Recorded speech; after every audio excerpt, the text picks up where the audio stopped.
నమస్తే, welcome to NHTV and nationalist hub. నేను రఘునందన్.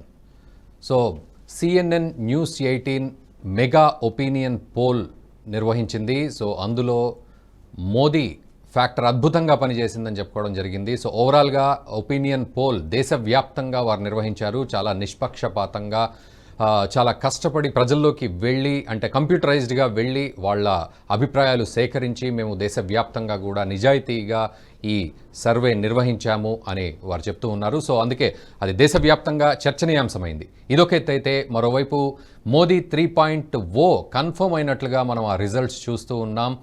మూడోసారి కూడా మోదీయే ప్రధానమంత్రిగా అటు ప్రజలు కోరుకుంటున్నారు అనే విషయం అర్థమవుతోంది. అట్ ద సేమ్ టైం 411 సీట్లతోటి ఎన్డీఏ ఓవరాల్గా బీజేపీ అండ్ మిత్రపక్షాలు అధికారం చేపట్టే అవకాశం ఉందని ఈ పోల్ చెప్తోంది. అండ్ మరోవైపు అటు కాంగ్రెస్ పార్టీ విషయానికి వస్తే 49 సీట్లు అండ్ మిత్రపక్షాలు ఓవరాల్గా ఇండీ కూటమి కనుక చూసినట్లయితే 105 సీట్లకే పరిమితమైనట్లుగా కూడా ఆ పోల్ డీటెయిల్స్ చెప్తూ ఉన్నారు. అండ్ భారతీయ జనతా పార్టీ 350 సీట్లు సంపాదించింది. మిత్రపక్షాలు 61 సీట్లతో ఓవరాల్గా ఎన్డీఏ 411 సీట్లు సాధించినట్లుగా వారు చెప్తూ ఉన్నారు. మరోవైపు అటు తెలంగాణ విషయం కూడా మనం చూద్దాం. సో తెలంగాణలో భారతీయ జనతా పార్టీ 28% ఓట్ షేర్తో 8 సీట్లు సంపాదించుకుంటుంది అని చెప్పారు. అయితే అమిత్ షా ఇదివరకు ఇక్కడికి వచ్చినప్పుడు డబుల్ డిజిట్ సాధిస్తాము, 12 సీట్లు మేము సాధిస్తామని చెప్పినప్పటికీ ఇటు ఈ పోల్ మాత్రం 8 సీట్లు అనే పరిమితం చేసింది. మరి ఇది ఏ రకంగా ఆ డిఫరెన్స్ ఉంది అనేది కూడా మనం డిస్కస్ చేద్దాం. అండ్ ఇండీ కూటమి తెలంగాణలో ఇటు కాంగ్రెస్ పార్టీ 6 సీట్లు సాధిస్తుంది అని చెప్తూ ఉన్నారు. అండ్ బీఆర్ఎస్ 2 సీట్లు అండ్ అదర్స్ 1 సీటు, అంటే ఎంఐఎంకి ఆ సీటు పోతుంది అనేది వారు చెప్తూ ఉన్నారు. ఇక ఆంధ్రప్రదేశ్ విషయానికి వస్తే ఎన్డీఏ 50% ఓట్ షేర్ తోటి 18 సీట్లు సంపాదించుకుంటుంది. అండ్ వైఎస్ఆర్సీపీ 41% ఓట్ షేర్ తోటి 7 సీట్లు సంపాదించుకుంటుంది. అండ్ ఇండీ కూటమి అంటే కాంగ్రెస్ ఇక్కడ 0 సీట్లు అండ్ అదర్స్ 0 అన్నట్టుగా ఉంది. సో ఓవరాల్గా రియాలిటీకి ఇవి ఎంత దగ్గరగా ఉన్నాయి అనేది ఒక ఎత్తు అయితే, మోదీ హవా కొనసాగుతుంది దేశవ్యాప్తంగా అనేది మాత్రం నిర్వివాదాంశంగా వారు చెప్తూ ఉన్నారు 411 సీట్లతోటి. అయితే ఇక్కడ మనం మరొక విషయం కూడా చర్చించాలి. సో మోదీ హయాం మళ్ళీ వస్తోంది, మోదీ 3.0 వస్తోంది ఎన్డీఏ మిత్రపక్షాలతోటి. అంటే ఖచ్చితంగా భారతదేశంలో కీలకమైన మార్పులు రాబోతున్నాయి అనేది కూడా మనం అర్థం చేసుకోవాలి. ప్రజలందరూ కూడా ఇదివరకు ఉన్న స్థితిగతుల సంగతి పక్కన పెట్టి భవిష్యత్తును ప్రజలు ఆలోచిస్తున్నారు, భవిష్యత్తు దేశ నిర్మాణం కోసం ఆలోచిస్తున్నారు. కాబట్టే మోదీ 3.0ని కోరుకుంటున్నారు అన్నట్లుగా ఇక్కడ అండర్లయింగ్ సంకేతం అయితే కనపడుతోంది. మరి భవిష్యత్తు కూడా ఎలా ఉండబోతోంది అది కూడా మనం మాట్లాడదాం. ఓవరాల్ ఈ ఒపీనియన్ పోల్ గురించి అండ్ మన దేశ భవిష్యత్తు అండ్ తెలంగాణ, ఆంధ్రప్రదేశ్లో ఈ సీట్ల సంఖ్య, ఓట్ షేర్ ఏ విధంగా ఉంది, ఇవన్నీ కూడా మనం కూలంకషంగా చర్చిద్దాం. మనతో పాటు ప్యానెల్లో ఉన్నారు అమర్నాథ్ సారంగుల గారు, బీజేపీ అధికార ప్రతినిధి. అమర్నాథ్ గారు నమస్తే అండి, welcome to Nationalist hub. And పల్నాటి వెంకటరెడ్డి గారు, రాజకీయ విశ్లేషకులు, వారు కూడా జూమ్లో అందుబాటులో ఉన్నారు. వెంకటరెడ్డి గారు నమస్తే అండి, welcome to Nationalist hub. So ముందుగా అమర్నాథ్ గారు మీతో స్టార్ట్ చేస్తాను. ఓవరాల్గా ఒపీనియన్ పోల్ నిజంగా దేశవ్యాప్తంగా ఇది చర్చకు దారితీసిందని చెప్పాలి. ఎందుకంటే చాలా ట్రాన్స్పరెంట్గా 95% ఆఫ్ కాన్స్టిట్యుయెన్సీలని కూడా కవర్ చేసి మేము నిష్పక్షపాతంగా ఈ సర్వే చేశాము అని వారు పదే పదే చెప్పుకున్నారు.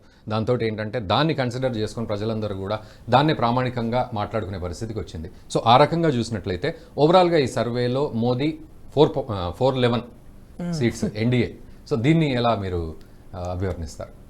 అంటే ముఖ్యంగా ఈ సర్వే చూస్తున్నప్పుడు ఒక 2 విషయాలు మనకు చాలా ప్రస్ఫుటంగా కనబడుతున్నాయండి. ఓకే, ఒకటి ఏంటంటే 2014 కావచ్చు, 2019 కావచ్చు, 2 జనరల్ ఎలక్షన్స్లో కూడా ఇంచుమించు ఇదే సమయంలో ఒపీనియన్ పోల్స్ వచ్చినాయి.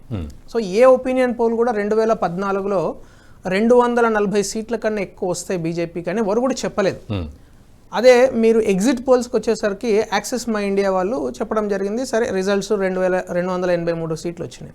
అదే 2019కి వచ్చేసరికి ఇంచుమించు ఇదే సమయంలో చాలా ఒపీనియన్ పోల్స్ వచ్చినాయి, అంటే ఫిబ్రవరి మార్చ్ సమయంలో. సో అప్పుడు కూడా భారతీయ జనతా పార్టీకి 300 సీట్లు దాటుతాయని ఎవరు చెప్పలేదు. 280 నుంచి 290 వస్తాయని అట్లా మాట్లాడారు. ఎగ్జిట్ పోల్స్లో మాత్రం చెప్పగలిగారు కొంతమంది. సో ఇప్పుడు ఈ 2024కి వచ్చేసరికి చాలా స్పష్టంగా 350 సీట్లు వస్తాయి భారతీయ జనతా పార్టీకి, ఎన్డీఏకు 411 సీట్లు వస్తాయని నిన్న వీరు సర్వేలో చెప్పడం జరిగింది. సో అది అంటే భారతీయ జనతా పార్టీ ఏదైతే ఒక లక్ష్యాన్ని నిర్దేశించుకొని పనిచేస్తున్నదో ఎగ్జాక్ట్లీ ఆ లక్ష్యానికి ఈ లక్ష్యం సాధిస్తుంది ఖచ్చితంగా అని చెప్పడంలో ఇది ఒక ఈ సర్వే అనేది ఒక మీరు అన్నట్టు ప్రామాణికంగా మనం తీసుకోవచ్చు. ఇది ఒక కోణం అయితే, రెండో విషయం చాలా ప్రస్ఫుటంగా కనబడుతున్నది ఏంటంటే దేశంలో ఈరోజు ఒక సర్వే ఏజెన్సీ వెళ్ళి నలుగురిని అడగడము లేకుంటే వాళ్ళ శాంప్లింగ్ ప్రాసెస్, ఆ టెక్నికల్ ఇష్యూస్, సైంటిఫిక్ ప్రాసెస్లో వాళ్ళు చేయడం అనేది జరుగుతుంది. మనం నార్మల్గా బస్సులో కావచ్చు లేకుంటే కారులో వెళ్ళినప్పుడు కావచ్చు ఎవరిని అడిగినా కూడా ఈరోజు ఎస్ మోదీయే మళ్ళీ రావాలి అంటే చాలా బలంగా రావాలి, ఎందుకంటే శక్తివంతమైన భారతదేశ నిర్మాణం కోసం శక్తివంతమైన నాయకత్వం కావాలనేది ఈరోజు ప్రతి భారతీయుడు కోరుకుంటున్నాడు. ఎందుకు కోరుకుంటున్నాడు అంటే ప్రతి భారతీయుని యొక్క ఆకాంక్షను మోడీ గారు అర్థం చేసుకున్నారు. ఒక ఇంగ్లీష్లో ఒక ప్రోవర్బ్ ఉంటుంది, if your leader doesn't fight for his followers won't fight for the leader.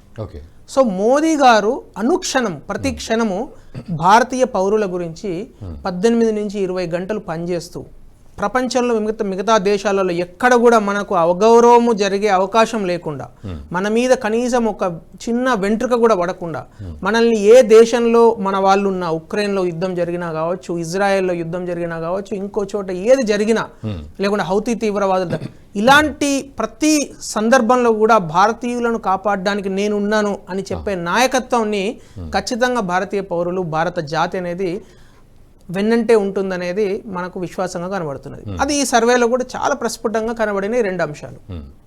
ఇదంతా ఒకటైతే మీరు ఇందాక ఒక ఇంపార్టెంట్ విషయం చెప్పారు. మనం తెలంగాణలో కూడా ఆంధ్రప్రదేశ్లో కూడా అంటే తెలుగు వాళ్ళు కూడా మీరు గమనించినట్టయితే చాలా క్లియర్ మ్యాండేట్ ఇస్తున్నారు ఈసారి. ఎందుకంటే మొన్ననే జరిగిన అసెంబ్లీ ఎన్నికలలో భారతీయ జనతా పార్టీ అనుకున్నంత రీతిలో ప్రదర్శన చేయలేదు. అంటే 14%తోనే ఆగిపోయింది అనేది ఒక చిన్న సెట్ బ్యాక్ ఉన్నా, కానీ ఇప్పుడు వచ్చేసరికి ఆల్మోస్ట్ డబుల్, అంటే 14 ఈజ్ బికమింగ్ 28% అని చెప్తారు. అంటే 28%తో అమిత్ షా గారు చేసిన లక్ష్యం ఏంటంటే 35% ఓట్లు సంపాదించాలన్నది. సరే వీళ్ళ సర్వేల ప్రకారం 28%, ఇంకా 40 రోజుల సమయం ఉన్నది కాబట్టి మోస్ట్లీ ఇవాళ రేపట్లో నోటిఫికేషన్ వస్తే మోదీ గారు ఈరోజు కూడా తెలంగాణకు వస్తున్నారు. సో మళ్ళీ ఈ నెక్స్ట్ 2 డేస్లో ఇంకొక 2 మీటింగ్స్ ఉన్నాయి వారివి. సో వారి రోడ్ షోలు కావచ్చు, వారి యొక్క పెద్ద meeting, large meetings, public meetings కావచ్చు, ఇవన్నిటి తర్వాత ఖచ్చితంగా మళ్ళీ సినారియో 28% కాదు 28 ఖచ్చితంగా 35%కు వెళ్తుంది అనేది నా యొక్క పర్సనల్ ఒపీనియన్. అంటే 28 కాదు 30. ఎందుకంటే 28 ఎందుకు నేను 28 కాదు అని అంటున్నానంటే, సో వాళ్ళు ఇచ్చిన బీఆర్ఎస్కు 23%, 25% ఇచ్చారు. సో 2 సీట్లను ఇచ్చారు. నాకు తెలిసి అది ఏం కనబడతలేదు.